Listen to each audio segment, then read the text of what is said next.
ओम शांति।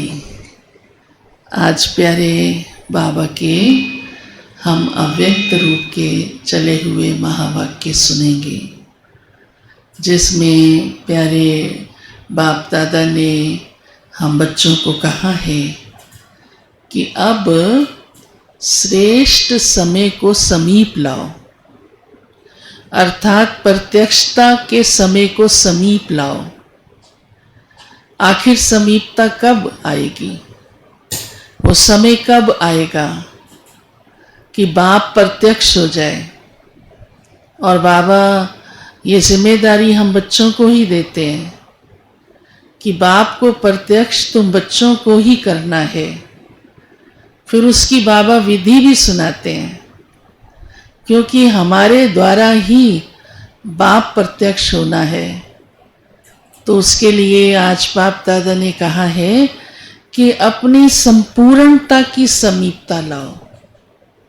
जितना हमारी अवस्था ऊंची होती जाएगी, हम संपूर्णता की ओर आगे बढ़ते जाएंगे, अपने लक्ष्य की तरफ पहुंचते जाएंगे, तब सभी विश्व की आत्माओं पर उसका प्रभाव पड़ेगा। अब ज़रूरी है कि हमें अपनी उन सारी बातों को ठीक करना होगा। संपूर्णता माना ही क्या कि जो पढ़ाई बाबा हमें पढ़ा रहे हैं वो हमारे जीवन के अंदर आती जाए, उसकी धारणा होती जाए, हम सर्व गुणों सर्व शक्तियों से संपन्न बनते जाएं। बाबा कहते हैं कि इसलिए आप ही बच्चे इस विश्व के अंदर हाईएस्ट भी हो, होलीएस्ट भी हो और लकीएस्ट भी हो, स्वीटेस्ट भी हो। अब हम स्वयं को ही देखें, मैं कितनी हाईएस्ट आत्मा हूँ। तो हाईएस्ट माना ही इस समय हमारी स्थिति बहुत ऊंची चाहिए, क्योंकि विश्व में सबसे ऊंची आत्मा बन रही हूँ। लक्ष्य ही हमारा सबसे ऊंचा है, देवी देवता बनना, नर से नारायण, नारी से लक्ष्मी, जो सर्व गुणों से संपन्न है, संपूर्ण निर्विकारी है। तो बाबा कहते हैं, बाबा तो आप बच्चों को हाईएस्ट की दृष्टि से देखता है, तो वो गुणों की धारणा हमारे जीवन से दिखाई दे। ऐसे ही बाबा कहते हैं, होलीएस्ट हो आप जैसा पवित्र इस दुनिया में और कोई नहीं। तो हमारी इस समय संगम युग पर ये जन्म इतनी पवित्रता की धारणा वाला हो कि हमारी स्मृति भी पवित्र, वृत्ति भी पवित्र, दृष्टि भी पवित्र, वाचा कर्मणा भी पवित्र, हर सब कुछ अंदर तक, वृत्ति में भी दूसरे कोई ख्याल न चले। ऐसी हमारी सोच, हमारा देखना, सब कुछ शुद्ध हो, विकार रहित हो जाए, तो हम होलीएस्ट हैं। इतना बाबा हम बच्चों को, क्योंकि ऊंचा लक्ष्य दिया है, सतयुगी जीवन सतो प्रधानता का जीवन है, तो अभी ही हम सतो प्रधानता का जीवन बना रहे हैं। तो जितनी हमारी सतो प्रधानता होती जाती है, तो हम संपूर्णता के नज़दीक पहुंचते जाते हैं। फिर बाबा हम बच्चों को कहते हैं, आप लकीएस्ट भी हो। अब ऐसा हमें बाप मिल गया जिसने हमें ये सब कुछ राज भी सुनाए और पुरुषार्थ करने की तरीका भी सुनाया, और साथ साथ उसकी बाबा हम बच्चों को विधि के साथ शक्ति भी देता है।